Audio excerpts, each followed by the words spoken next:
City-County Libraries Joint Powers Authority Board, regular meeting. We'll have a roll call. Martin Bernard. Here. Carlos Palacios. Here. Jamie Goldstein. Still here. Darrell Jordan. Here. Okay, and we'll have our item number 2, which is presentation, Innovation Connect Update from Janice O'Driscoll. I thought we would sit here because I have 3 guests that I want to introduce to you, and it might be easier to have eye contact. I'm happy to start the meeting with lots of good news. And the first good news is that you have my staff report, but I'm not going to read it to you. Simon Sinek, you won't be surprised, said there's nothing efficient about innovation. And we found that that's true. We've had great success with our innovation grants, the 2018 grants, and there's a lot that we've learned. And it gets a little messy sometimes, but it's all been good. And in my report, you'll see a summary of what we have learned and what we think we will do differently. So I thought tonight I would highlight some of the grants that we've done, and I also want to introduce you to some people. One of the things I did when I asked people to do a final report is I asked them what they learned. And so from one of the grants, which was a very simple, seeming straightforward grant for local authors to be able to go on the website and let the library know about their work and connect to the library. And so when I asked that person what she learned, she said, I learned how one change in the system affects many parts and departments of our system.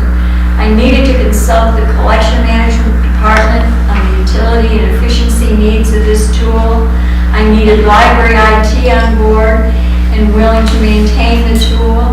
And I needed to communicate to all staff that interact with the public about this new tool. I learned about the process of paying vendors through the city for services that I look for outside the library, graphic design and printing services to market the form.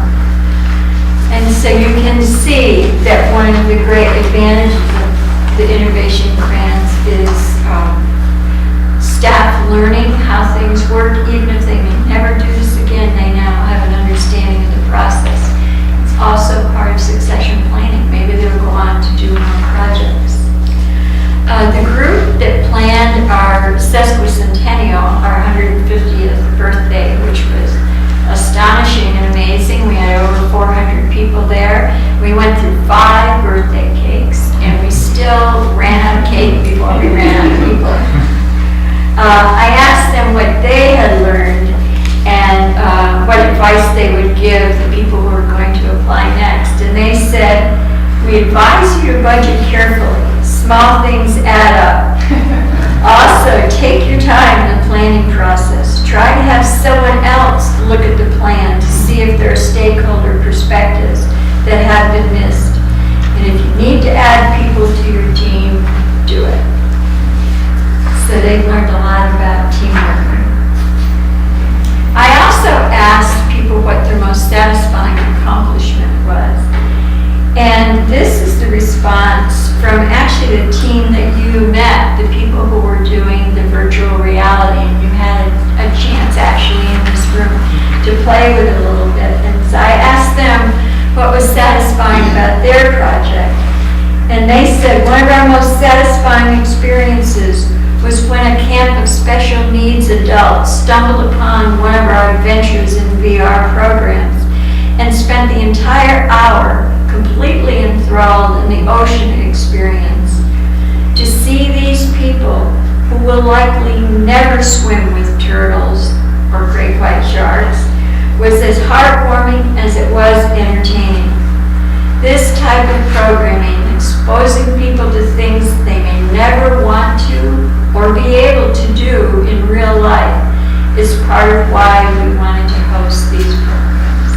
There's a lot of good response to many, many of the grants and the programs that were done. We also had a giant program, and it's so giant that it's actually not going to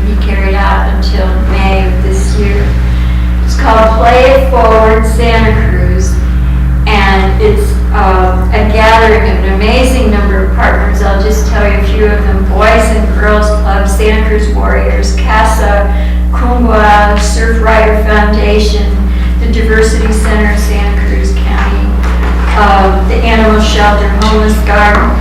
They are putting together a big event at Loudon Nelson and bringing people together to see that if you play together, you can solve problems together. It's going to be this huge, wonderful family event happening in May. And it took a year to plan. And so they have a logo, play it forward. And in May, we're going to have a great time. And what this did was set the scene for another big event that's got funded in 2019 for 2020. And I'll talk about that in a minute. But some of the grants didn't require very much money and were small but powerful.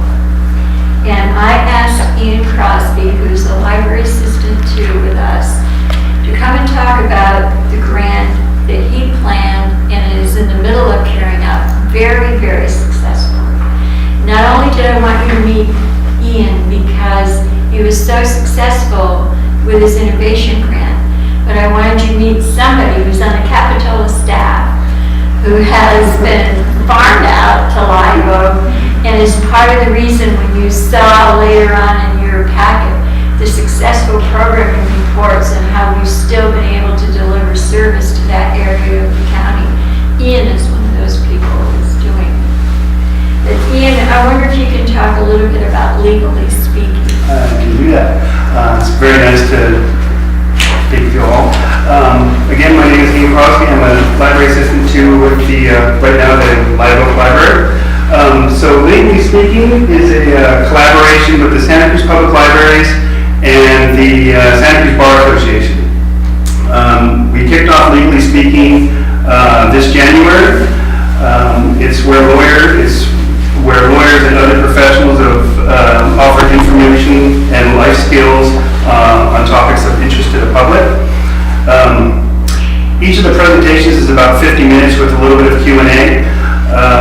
We reached out to the Bar Association, and once they put it out to their members, they reached out to myself and my other colleague, Diane Cowan. And we've had two presentations, one at the downtown branch on immigration law. That was well received, and then the one we had just in this room last month for estate planning was very well received as well. Next week, I invite all of you and everybody in this room. We're going to have one on elder law and abuse. That is going to be at the downtown branch from 6 to 7 p.m. Some of the positive feedback we've received, we did give them feedback forms to fill out. What do you like most about the program? And for the immigration law, someone was a very responsive presenter, great practical current information. She was very informative. And as far as the estate planning, somebody said clear presentation, very knowledgeable speaker, loved learning the new information, excellent, have her back, I'll tell friends. So it's been worthwhile, and so next month is going to be this month at elder abuse in the law. The following in April is going to be our Scotts Valley Branch Library. That's going to be on coastal access, and then in May we're going to come back to the downtown branch, and that's going to be about labor law. That is legally speaking. Thank you. Any questions? Is wild. Very quickly. Yes. Thank you for not reading the staff report, but I have a question from it is, you mentioned that one of the things we learned out of the first cycle here of grants is about the greater range of mentors needed. And I guess I just wanted, Capitola, relatively small city with relatively few resources, but if there was ever an opportunity where there was a grant request where maybe there was a mentor maybe with city skills, that we could offer a mentor. Wonderful. And I don't know if the other members would have, at the county, there's probably folks with all sorts of range of skills, but I can imagine in the library, there's certain skill sets that are in-house, but you also have partners. That would be wonderful, because one of the consistent reports that I would get on all the final reports is that if they just had somebody to check in with a little more, ask questions, or when, as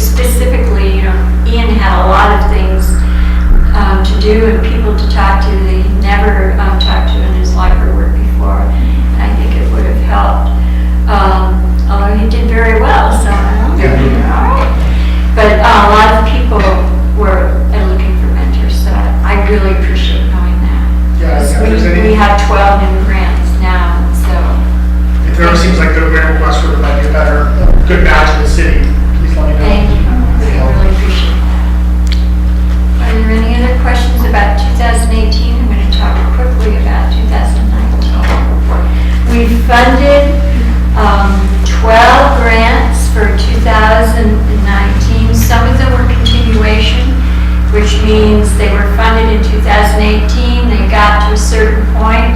There was a little bit more they could do, new work they could do, and they asked for continuation before projects got continuation funding. I really want you to hear about a particular project that is very exciting for us. Lorena Lopez and Yvonne Yamas right here, last year applied for, received, and carried out wildly successful Cal Humanities grant. We're going to talk about what that was, but basically they were collecting immigration stories from the people who live in Santa Cruz County. It was so well received. I went to the reading and was just stunned by what I heard and what people had to say. So Lorena and Yvonne applied for an innovation grant to take the next step, and I'm going to invite Lorena and Yvonne to tell you what they have in mind. Evening, I'm Lorena Lopez Rivera. Hello, my name is Yvonne Yamas. I'm a library assistant to Live Oak. Last spring, we were approached to participate in the Library Innovation Lab grant, which is through California Humanities. And the idea was to research, design, and implement innovative programming to target our immigrant communities and bring them into our public libraries. The idea we had was to create a literary journal to collect stories from our community members that highlight and reflect on immigrant experiences. The result was Sin Fronteras. I actually brought a copy for each of you. Thank you. I'll have to wait, but it'd be great to see it. We had 20 individual contributors, a total of 74 pages worth of material. And in December, we had a reading and lunch event that was really well attended. We had 38 people that came in, and we had multiple of our participants who read from their experiences and shared their experiences. And it reached a variety of people. We had students from UCSC. We had people who worked with immigrant youth, people who worked in the fields. Some of them are staff members. Yvonne and I shared stories, and we applied for an innovation grant, our in-house innovation grant, to continue it and be able to produce at least 2 more volumes. And Yvonne will speak to that. So again, my name is Yvonne Yamas. I'm a library assistant for Aptos Library. Like how my coworker said, we applied for the library innovation grant to expand this project. And now we're still focusing on the migrant communities, but we're opening it up to more underrepresented communities. So we're trying to get stories for like LGBTQ+, incarcerated, people without homes, and all that jazz, just to kind of promote multiculturalism and also bring community awareness. And we're trying to do this Sin Fronteras twice a year, so it's going to be bi-yearly. So we're going to try to keep this up. Yeah, thank you.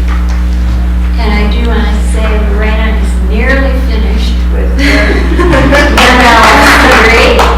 And I am really happy to say Yvonne is going to my alma mater, Simmons College in Boston, to get his MLS. So here's a great example of how these grants can foster really great careers. I know you're going to be one of you. The only thing that I did want to say is I happened on Monday, I was at a meeting of a group of people who were talking about changing our way of delivering reference services into branches, and it was a conversation with several people. They have several different responsibilities in the branches, and what really made me happy was when somebody would come up with an idea or start thinking about how we could accomplish something, someone else would say, that's an innovation grant. And that's what we want. We want the staff to feel they can come up with the ideas and the staff to know that there's support for them. It's been a wonderful year. I just also want to thank this board. I your vision that we were allowed to try this innovation grant program. We are making so many physical changes in the structures of our libraries. It's essential that we innovate with our programs and services. I think these are terrific examples of how our business model is changing, and we're moving from, centers of book learning to centers of learning.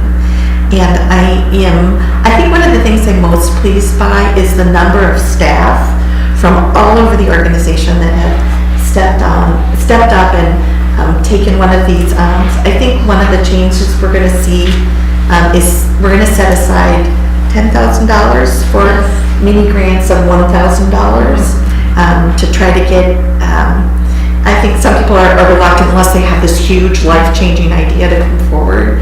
And I think some of the most modest ideas actually are a great example of organizational change. And now that we have a partner with the Bar Association that I think we will have into the future, honestly, I think that this type of program is not likely to go away.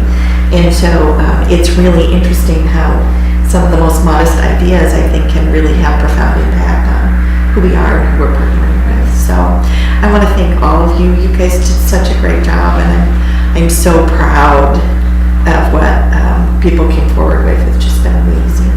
And I hope we have flexibility in the future to continue the innovation grant process, because I think for us it's been a really great organizational culture change process. Before I leave this, I have to announce that, and I'm going to get sad, Janice Driscoll, my very favorite. You left my What? You let down my pole. Oh, did I say Driscoll? Oh, I got it. Yes, I'm shook up. Janice, who has been eligible to retire for a number of years.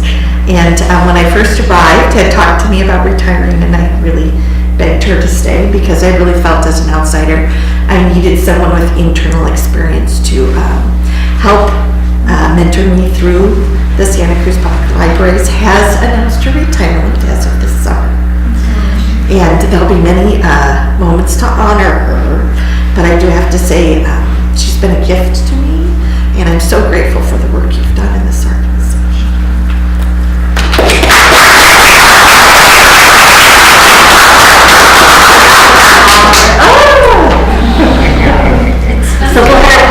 It's funny to hear it out loud.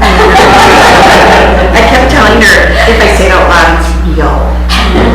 But I think, I got 3 years.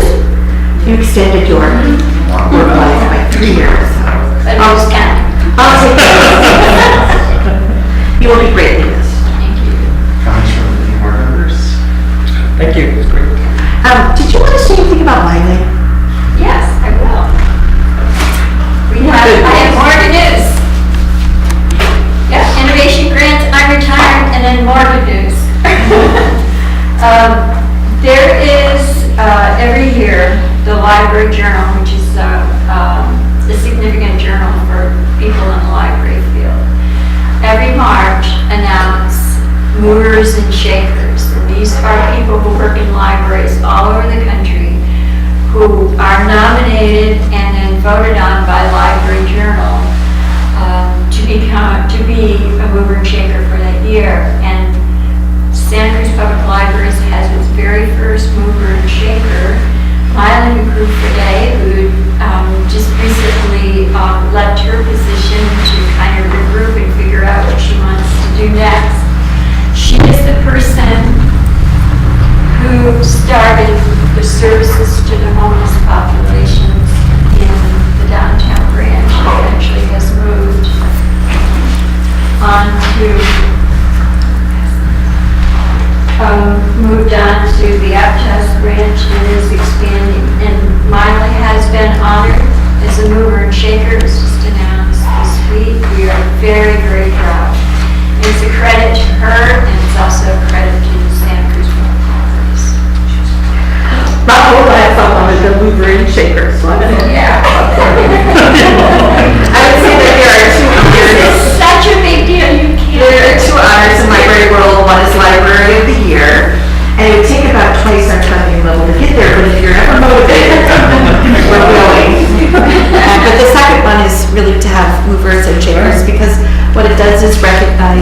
libraries who are on the cutting edges of issues.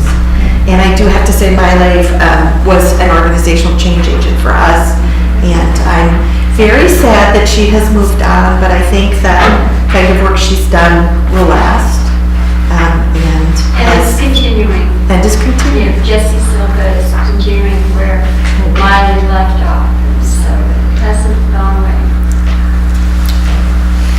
Well, great, thank you so much. We're very impressive. This is very impressive, and the work you did as well. We really do appreciate the work.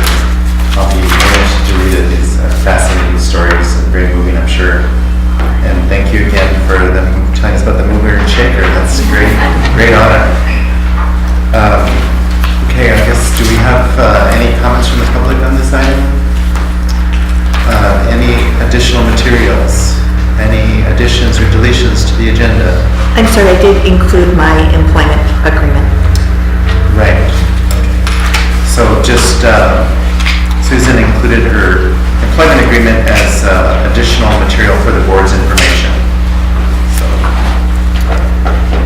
we will now go on to oral communications. Good evening. Thank you for coming. Thank you. Great job. Are there any oral communications? There are not? Okay. We'll go to the report by the library director. I have no additional materials. Okay. So we'll move on to item 7, which is the report by the Friends of the Santa Cruz Libraries. Maybe if you want to stand behind the table there. Thank you. I'll build on the innovation grants because Friends saw this as a great opportunity to do cultivation events throughout the libraries and bring in some movers and shakers from the community to see these. And our focus was to get the community to talk about these news programs. And our first one was at Live Oak, and we highlighted the telescopes and virtual reality. And it turned around immediately with 3 large donors talking to us about potential funding for the future.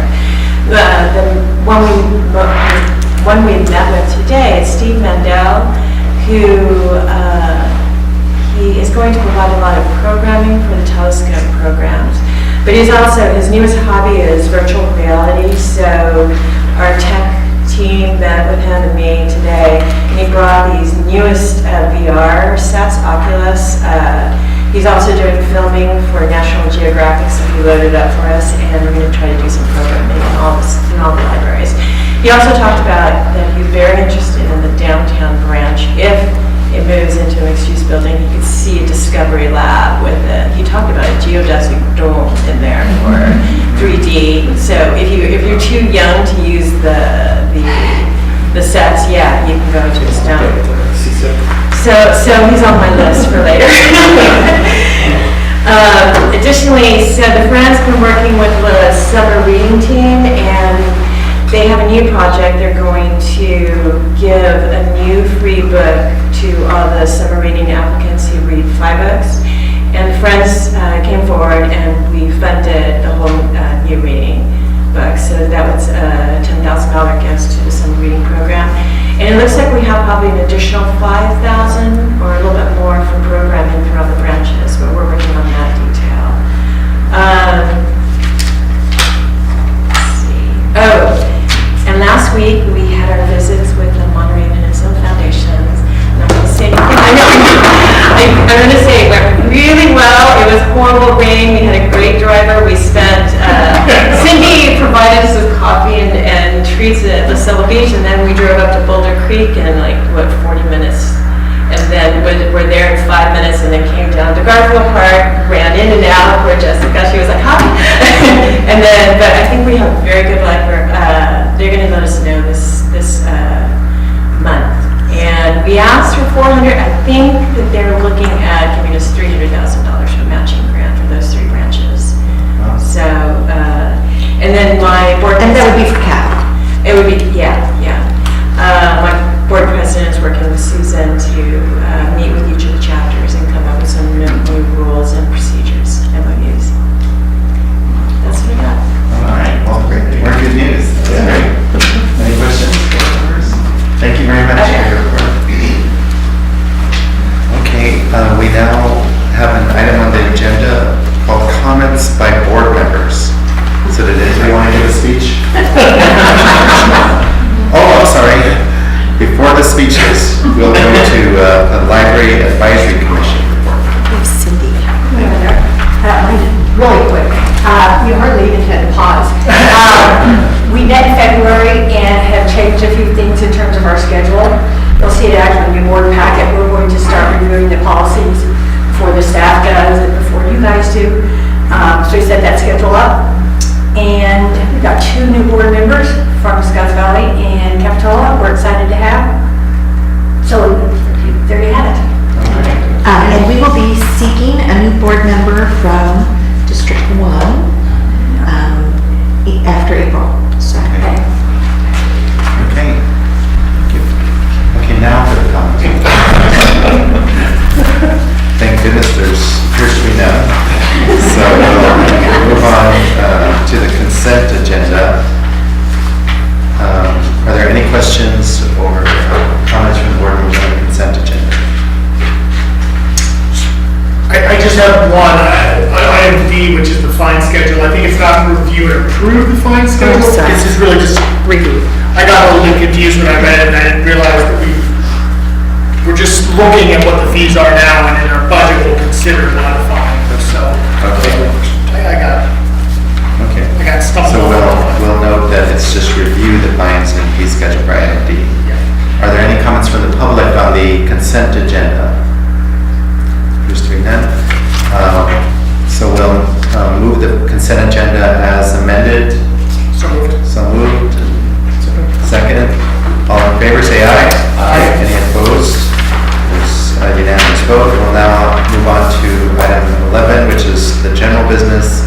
And our first item is the revenue forecast presentation by the Santa Cruz County Administrative Services Director. Is he Administrative Services Director? No, it's fine. Finance Director. City. Old fashioned. Okay. Marcus Pimentel. Hi, welcome to the comfortable world of sitting around. You probably can't see anything up here, right? You can see my big thought. This is like the IS. Yeah. So I do have 3 slides, 3 minutes a slide, we're here an hour. But much of the stuff you've already heard, so I'll get through it pretty quickly.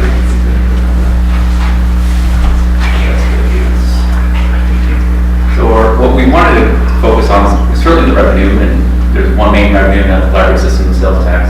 But we wanted to focus holistically on the projection of our updated forecast model, which goes up to 2024. And bad news is there's a lot already.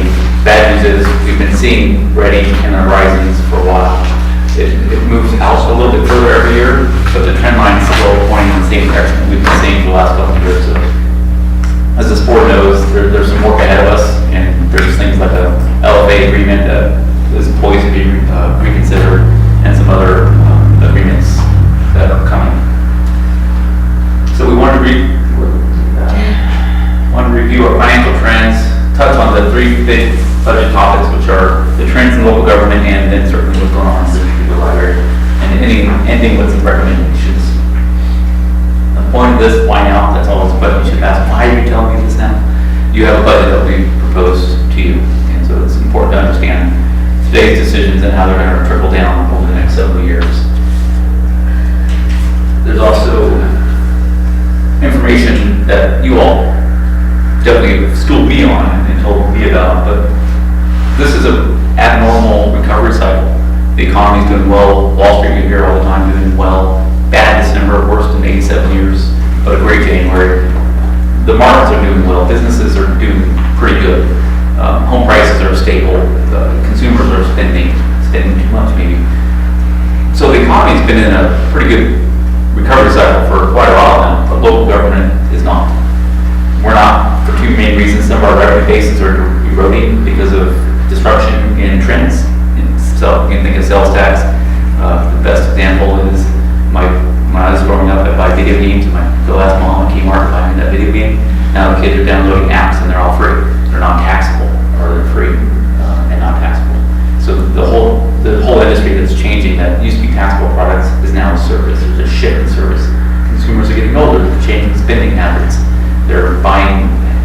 rare cattle and not goods and trinkets. The baby boomer generation is a big demographic trend that's coming through. So government is not in a boom cycle, although the economy is.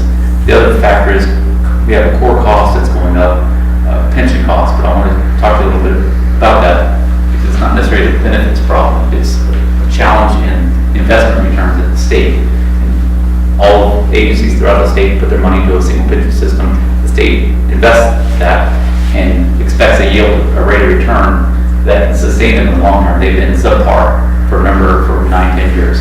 So that's the biggest factor that we have going on there. And there's likelihood of an economic slowdown coming. Again, there's no indicators today that it's going to happen tomorrow, but likelihood is within the next 3-year cycle, we'll see a slowdown. This particular area typically isn't hit as hard. Some portions of the county are, but as a whole, this county still is a high destination area, a lot of day trippers, but it will impact things like sales tax for sure.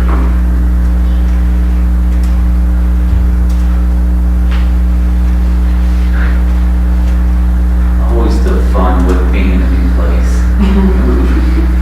Oh, that's fun. So while I was back here, I found some new teachers, so I apologize. I was like, wow, that looks like a fun one. So this is the projection based on our current model right now. You haven't seen the proposed budget, you haven't made long-term commitments yet. But if we look at historically where trends have been, where personnel costs have been, we factor in that there's a proposal for an increasing of 5 FTE positions. As branches expand square footage, they're going to need some more services. Unfortunately, we're coming out of a period of 3 solid years. This year, as of January, is projected to be down somewhere between 200,000 and 300,000 this year. There's been a lot of demand for services, and as we go along, the curve is getting worse, and it's largely driven by pension costs going up and revenue growth, just not as sustainable as it should be. When I talk about sales tax, you typically see 5, 6, 7% increases in a large, robust economy cycle. Right now, we're not seeing 5, 6% increases. We're seeing 2, 3, 4s, sometimes 1. So, yes. Could you highlight the numbers? Yeah, I forget. You know, you don't want to argue, you say 1,000 feet away, so. Before the number, there's a lot of red. How big there is. So, this year we're projected about 400,000 short deficit, and this year we had a projected deficit, but we were expecting higher than some more operating savings, and we're not quite trending towards that savings number. Next year is about 200,000, and then we begin a steep curve of 1 million, 1.4, leveling out about consistently about 1.6 million. That takes you into the mid-20s when we roll out further. A lot of this is driven. There's a yield cost curve of pension costs that are going to peak somewhere around 25, 26. That's putting a lot of pressure here, and we're also projecting a slowdown in the economy in this time period. So you mix those two together, and they're 2 driving factors that bring us down to a net loss of 1.4 to 1.6 million 2 to 3 years out. So sorry, I can't see those little tiny font numbers. I was really trying to hide it from you. It's not great news. Things we talked about, there's a lot of things impacting sales tax, consumers switching to services, tangible goods no longer taxable, just changing habits. This agency also has a second revenue source, the maintenance effort, that is a combination of contributions from the city of Santa Cruz and Watsonville and a property tax base from the rest of the jurisdictions. That base was put at a cap in the current LFA agreement, funding agreement, so that growth no longer flows into the direct operations. It's set aside for capital, and right now there's a lot of capital demand. But that's an example of, there are 2 revenue bases. One that's, the cash flow isn't necessarily trending down, but the base is shrinking and it's not growing as it should. And the other one is the maintenance effort by all the members is now at a fixed rate. It no longer grows as property tax values grow. For operations, the money's still being kept and used for library capital needs.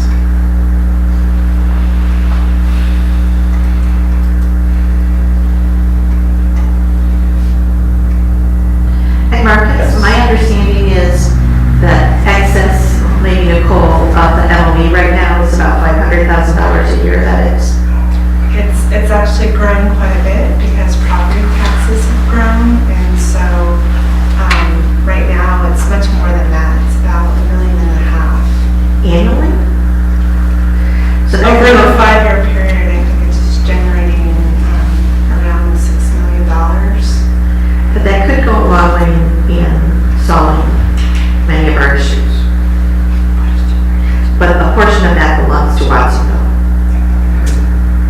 It gets well, so so we have an agreement with Watsonville, and so right now, they're receiving a flat amount, and then in order to right size the MOE, the portion of the MOE that they get, it'll start to slowly go down after year 7.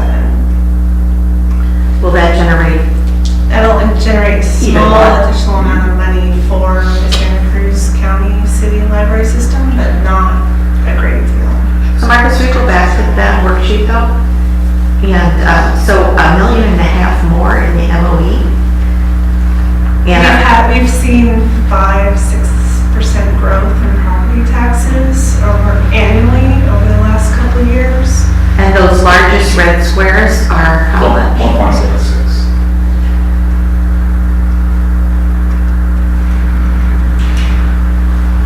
Hey, Marcus, can I ask another question? In your FY 2019 projection, do you include a prepayment on PERS? Not yet. We haven't. So the minus $400,000 is before we would make a prepayment? Correct. Thank you. So that's revenues, 2 revenue sources, both one's capped and one, again, the cash flow is growing slightly, but the base is shrinking fast. All well versed in the capital program that the library system is underway with. There was a lot of square footage that's going to be added to the system. The projection right now includes 5 FTEs. I would defer to the library operations as to how that size is sufficient. But obviously there's going to be demand, might be more service expectations. So there's going to be pressure to grow services. That we only have 5 FTEs right now built into that model, so that should be 7, 10, 12. Those red lines will get bigger fast.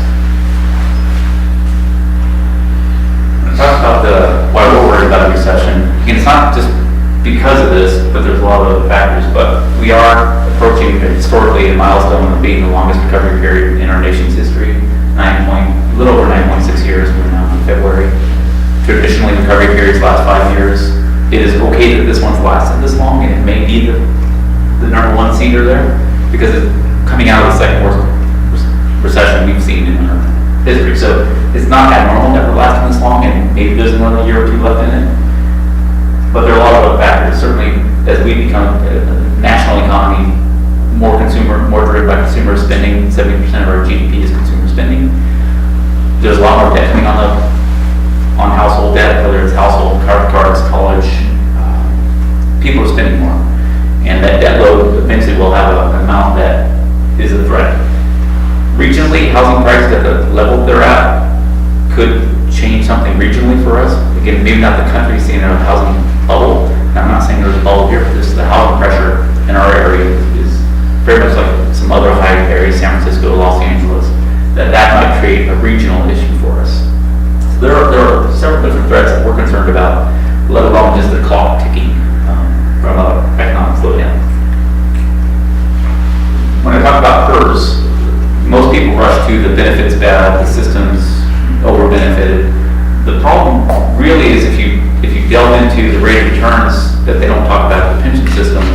If CalPERS had either earned their historical rate of return after in a recovery period, or followed index funds, any one of the 7 or 8 index funds that we matched to over this last 9-year period, they'd be super funded right now, and we wouldn't be seeing increases year to year. And effectively, from 2010 through 2025, rates will double twice because of the investment gap between what they could have been earning and what they actually ended up earning. So there's a real problem there. The pension system is another topic worthy of 5 hours of conversation. But the state recognizes this. They want to increase their investment portfolio. They realize, I assume, that they've been a little too conservative, a little too much caution. But it may be too late. Certainly, if the economy slows down, those rate of returns, they're not going to get those real fast. So the bottom line is the pensions are an issue, but it's really, the story is really about the lack of investments. Going from 71% unfunded to 113% superfunded if they just follow normal returns, not be like aggressive. When I talked about our economic story, that we're not in a recovery period, it's not regionalized, it's not this area, this city, that district. It's throughout the state and in some respects throughout the nation. When we track comparable cities for the city of Santa Cruz, we will routinely check how other cities are doing, and we're seeing ready all across the board. There are very few cities that are just blowing out major surpluses and doing really well. Your Beverly Hills or Mountain Views, those might be your exceptions.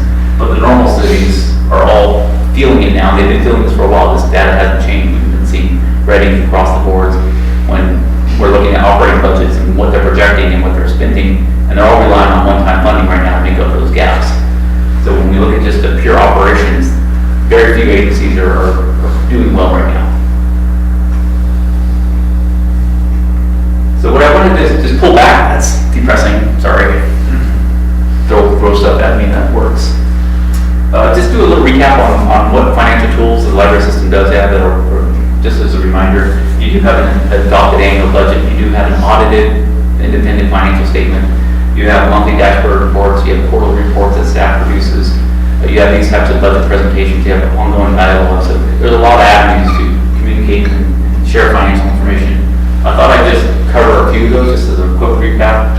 The annual budget, which I commend the staff, they did a really nice job pulling together a very, not only beautiful, dare I say, sexy financial report. But it's means. You can say that. Only You can see the numbers. Bragging a couple days ago, there were a few people got really excited about that. The way finance uses the world is a little bit different than most. But in that budget document, there's a lot of good information. You have an overview of the library's director's message that sets the strategic vision. There's indicators about what's included in the budget assumptions, long-term forecast models. There's operational data for sure. You can see the department activity level of how operations are funded. Listing of all the different personnel throughout the organization. So there's a lot of good information beyond just numbers that are worthy of a read. Also, in your audited financial report, it's not as lengthy as a 257 page of the city or maybe 300 pages of the county. This one's a mere 40 pages or so. It's worth a read. Take it home with you. Look at it at night. There is what's important to know about the audit financial statements. The library gets a clean audit. The auditors have looked at the way that the records are kept in the financial system. They did a clean audit, and that's been the case for quite a while now. I pointed out a few pages, page 12, page 14 in there that provide a quick snapshot of the assets of the agency as well as the net revenues and expenditures. Again, audited, very concrete, more simpler view of the financial statements. So that's always available. And then there's one of the examples is this monthly dashboard report that comes in every packet. And some highlights in that report is they'll give you the revenues and expenditures at the major category levels, at a 3-month level, current month and the prior 2 months. And it'll give you the year-to-date collections, the amount expected in the budget.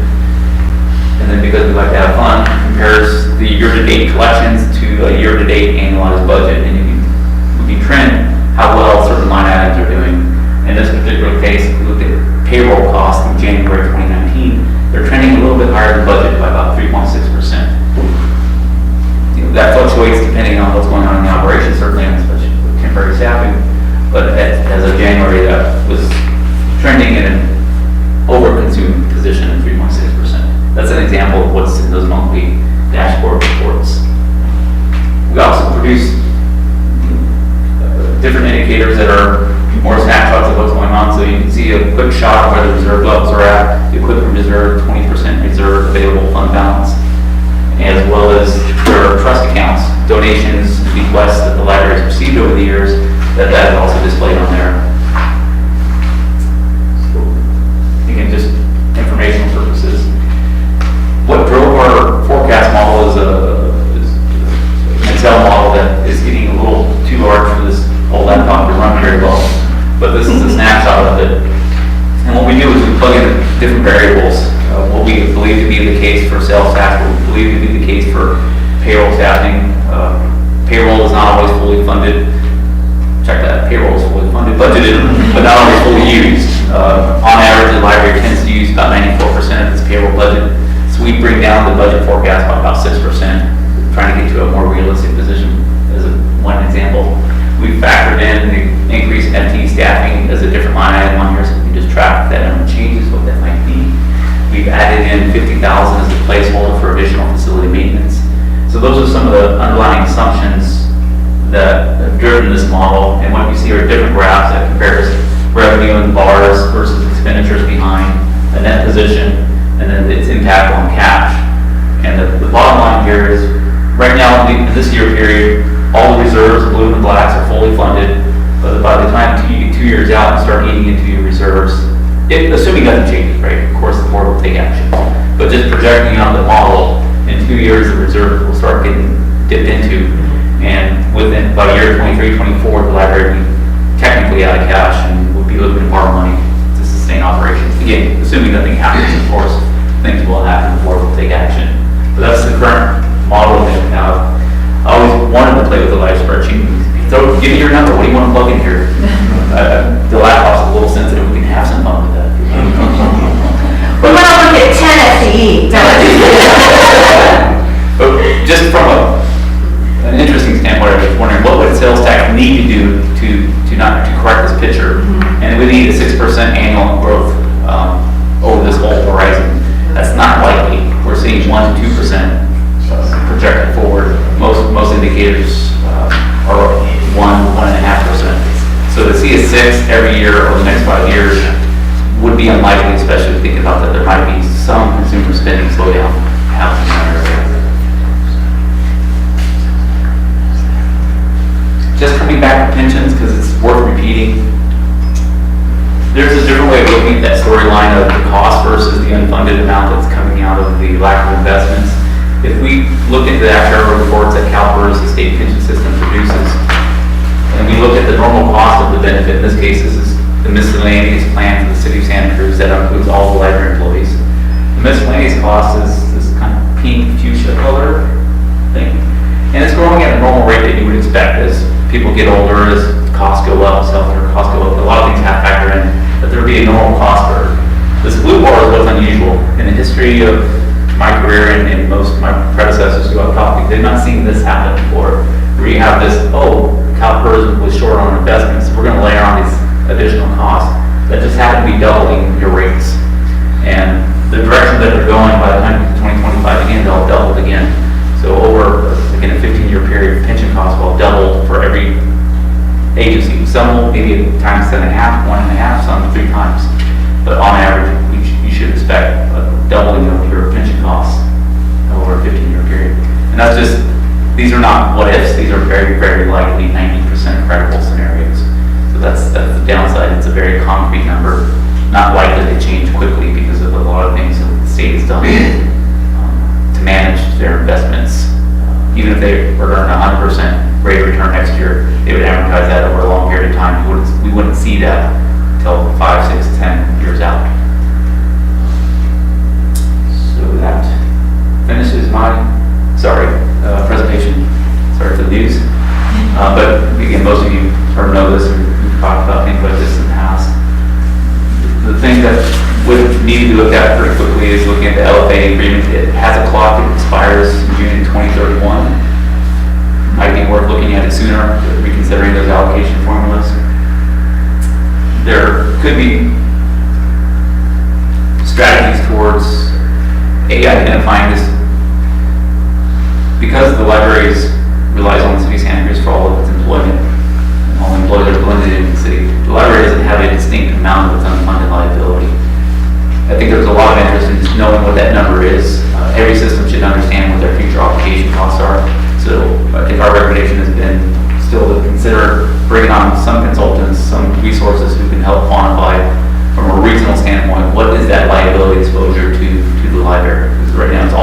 the city of Santa Cruz, and CalPERS will not distinguish that, at least in today's date. They won't break that out for the library system. And then finally, there may be the need for additional funding sources depending on what happens with the LJPA agreement, whether that be fines, fees, services, more grant, more outreach, or look at taxes locally. There are steps because we see this coming and we have some time to navigate. You have a good 18 months to 2 years to put in place some really smart solutions. And I'm confident this board, this community will do that. I can pause for questions. Okay, do we have questions from the board on this? Yes. Very briefly, just because you touched on the presentation, you suggested that we're 53% overall personnel line item halfway through the year. 3%. 53% Oh, yes. at the 50% mark. Is that attributable to, does the pension prepayment, the early payment of the UAL, did that come from that same line item? No. So that is just the, okay. Other questions from the board? Okay, all right. Just Go ahead. did you put any assumptions about, I know you had talked about having to set aside potentially for, well, the additional staffing, but for maintenance of facilities? In your assumptions, is there, that was the 50,000? Yeah. But it needs to grow to 400,000 probably within 10 years. One other question, what is the miscellaneous employee contribution in the city of Santa Cruz to pensions? Or are there multiple tiers? Is that a complicated question? It varies by bargaining group. Okay. With the group, is it consistent within our employees at the library or not? There are 3 bargaining groups within the libraries. On average, they'll contribute anywhere between 2 to 4%, right, all correctly, towards the employer's rate. So between 10 and 12? With a minimum 7. Yes. Okay. Might need to be a little bit higher than that, so I think about it. So is that why when you're showing the normal cost, because you're showing the normal cost for the pensions increasing over time, and I would imagine that as our classics retire out, they'd be replaced by Pepper employees that cost a little bit less? I mean, for the miscellaneous plan, you're going to need wholesale 40-50% turnover to really see material change in the miscellaneous costs. So are you forecasting some turnover in that? No, that turnover is quick with just today's snapshot. We Okay. have not built in, that came out of first actual reports. We haven't built into that schedule or further rates might be major changes in the same cost if everybody was with Because it. as we look ahead in our city, we're seeing, we're largely turning over to Deborah. Yeah, and we have 2 tiers. Right. This Right. system has a class of tiers locked as a second tier and third tier. So we're forecasting that happening as well, but we're just not seeing it materially. Now, it might be some work while ever for us to look into the library systems as a subset of the city and just look at the library standalone and how many of their new employees coming to Pepper and what that forecast might be. The first 3 years of Pepper out, not anyone, and then we're sort of, it's been just coming pretty quickly. We did, with the animal services JPA, we did hire a consultant to break out the employees, and, because they're in the county employees, so we have the same issue, so we hired a consultant to break out those employees so we could estimate what their cost was to this, as if they were a separate unit. So I'm sure we could do that with this unit as well. Yeah. There's a lot of people willing to do that. Yeah. Would you like us to move forward and look at how to do that? Well, I think we should talk, you should talk before we, I think this is just a presentation at this point. It's good, good to hear, get a preview of what's coming. Are there comments or questions from the audience on this? Okay, and I'm assuming you can give us the copies of you'll send us copies of the PowerPoint. The only thing, I think it's a good idea to do a committee to start Yeah. talking about that, I think sooner rather than later. And then also we can also get some of the assumptions, I think the other thing we have is the agreements. So maybe on a future agenda, yeah, part of the budget, we can form a committee, do some of those recommendations you said.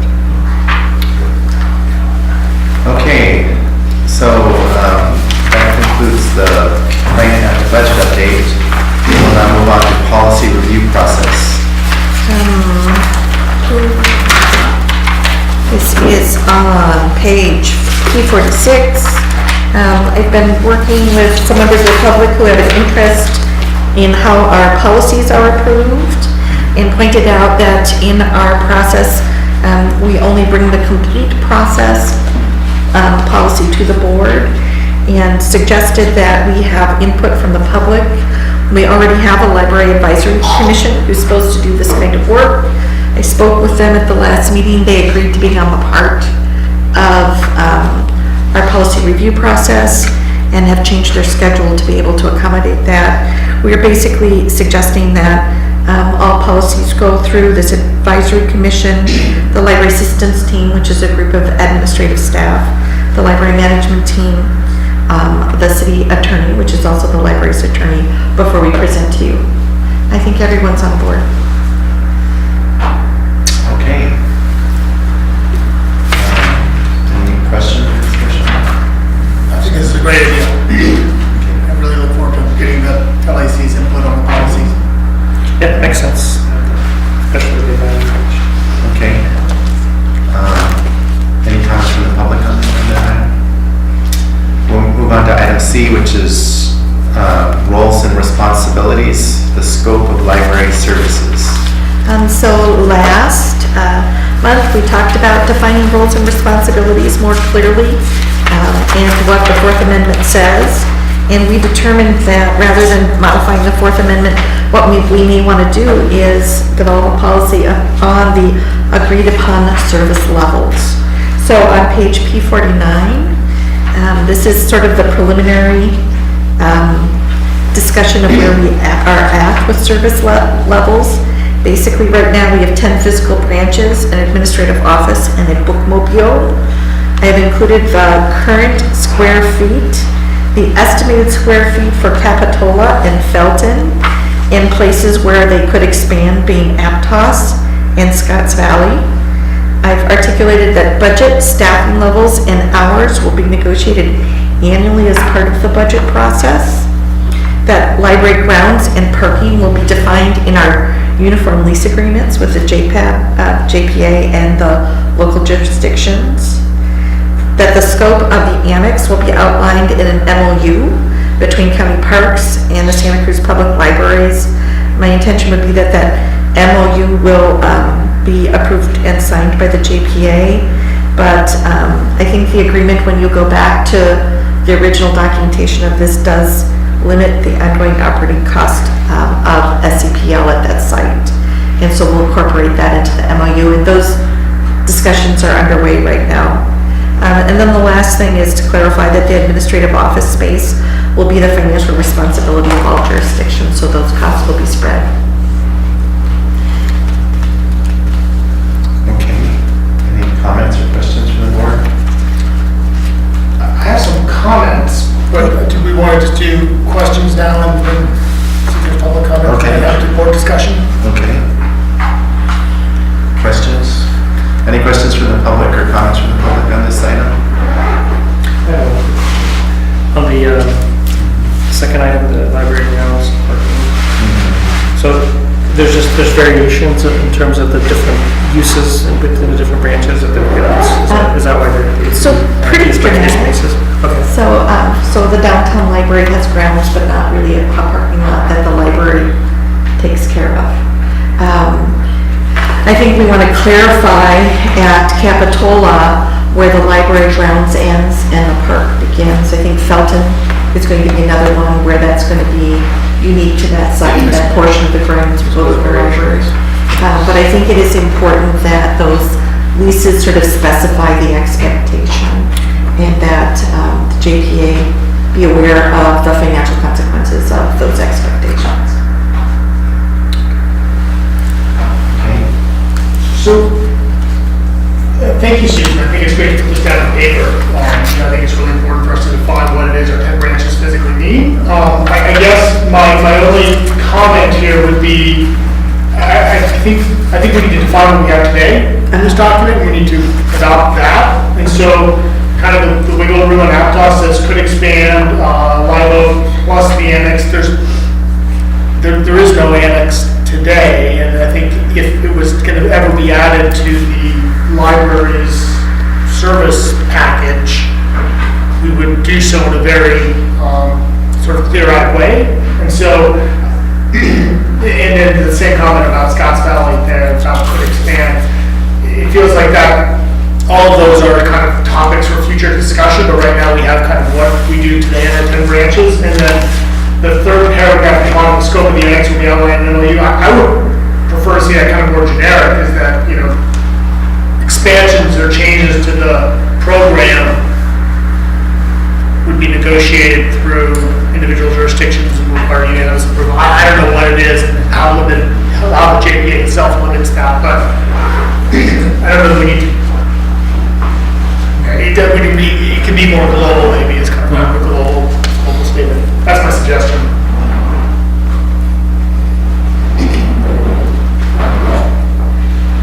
Do you have any comments on that?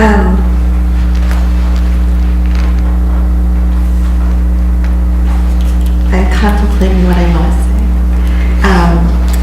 Well, since we now have a new approval process, I would actually love to take this through the LAC and get their suggestions as well and bring this back to you. I think it's a strategic choice of this board what is included as the starting point of this policy. Because I think additions to that can be controversial. And my hope in the future is to bring changes to this along with changes to the operating budget at the same time, so that we clarify that those relationships exist. What I am unsure of is what current day commitments we honor and which ones we put onto a future agenda. And I just need to specify that for changes in this policy will take unanimous agreement by all 4 board members. So this is not a majority that can change it. And so, in fairness to all of you, I want to be very clear about where that starting line is drawn is important. And so as I look at the paperwork and the expectations that I was given as I started this job, the Aptos growth was, to me, suggested, and the annex was suggested. I think the growth of Scotts Valley had not been suggested at the point in which I began working here in Santa Cruz.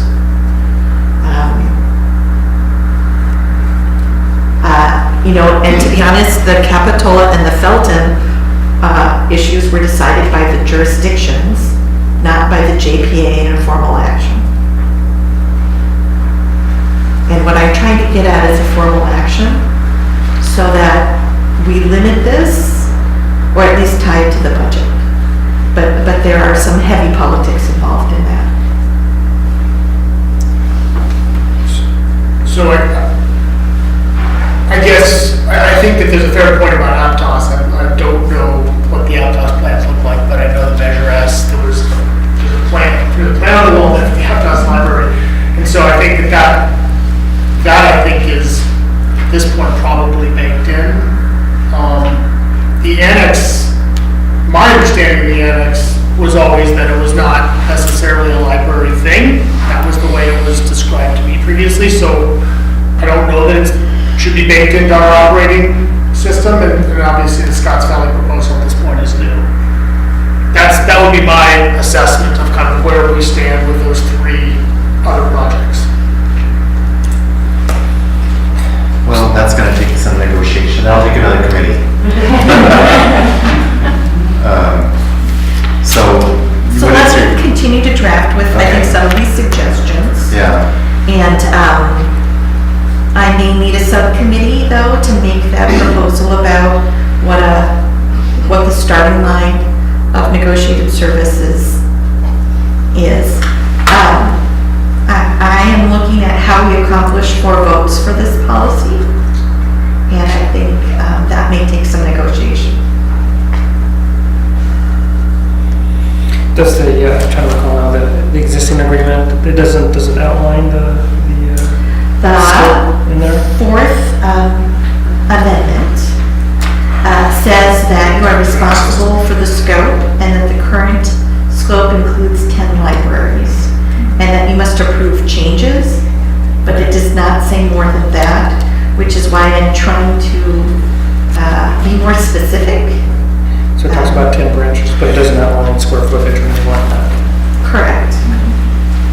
Yeah, and that language was actually heavily negotiated when we were doing our last JPA update. And really the concern requiring a unanimous vote was actually came out of the prior economic downturn when the library, that previous incarnation of the library was talking about closing some of the branches, and the county was really concerned that the city was going to. But I think in my private conversations individually with all of you, we have all expressed concerns about expansion of scope and the operating costs.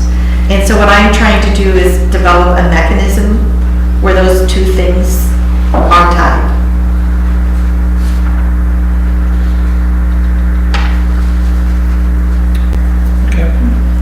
Okay. So what's your process going to be? I will submit as part of the budget process, I will submit we meet again in May, a subcommittee, that we create a subcommittee. We'll do that the next time. Okay. To do this, but I'd love to start the consultation process around scope with the discussions through the appropriate groups. I think we can have, in our policy process, we often have areas we put in yellow of these are points of debate. What we're trying to do is get people's comments about it. Okay, so then, are there any, I already went to the audience, or did I? Any comments from the audience on this? I forgot. There's none. Okay, we'll move on then to the item D, which is the gifts, roles and responsibilities regarding gifts. So the JPA, this is just an update. The JPA instructed us to go and talk to all of the Friends chapters about gifts. We've completed all of them but Aptos and Capitola, which we have scheduled. And I would just say we have some varying practices across all of the chapters. We're really trying to focus on what is legally required by a 501c3 and what is required by the current gift policies of the library. And we're hoping to create an MOU between chapters and the Friends 501c3. But this is not without controversy. And I think if we can start with those sort of 3 basic things, we'll be able to make some significant progress. And so I just want to keep you informed, and if you hear about things, it's probably as a result of these discussions, which have been they've been hard for folks. Okay. Is there any questions from the board? Any comments from the public on this item? Yes. I'm Tony Campbell, Capital Friends Chair. And the only thing I would add to this discussion is the number of subgroups or chapter groups that exist in the 10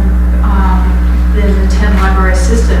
It's not 10, it's fewer. And I'm wondering, particularly Martine in Santa Cruz, your people, your community is left out of this discussion, and it seems to me there ought to be ways of including the expectation that there will be chapters at all the libraries and somehow getting input from those communities that are not currently served by a chapter.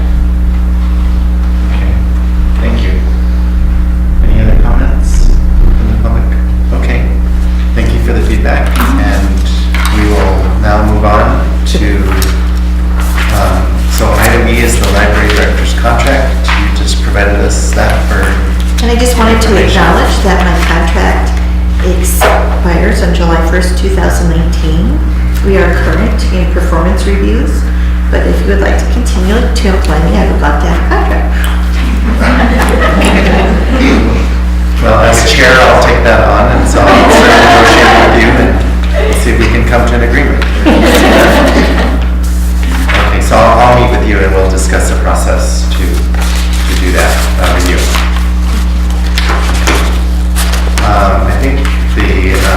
thing is the scheduled meetings. We next meet on May 2nd at the Downtown Branch Library at 9 p.m.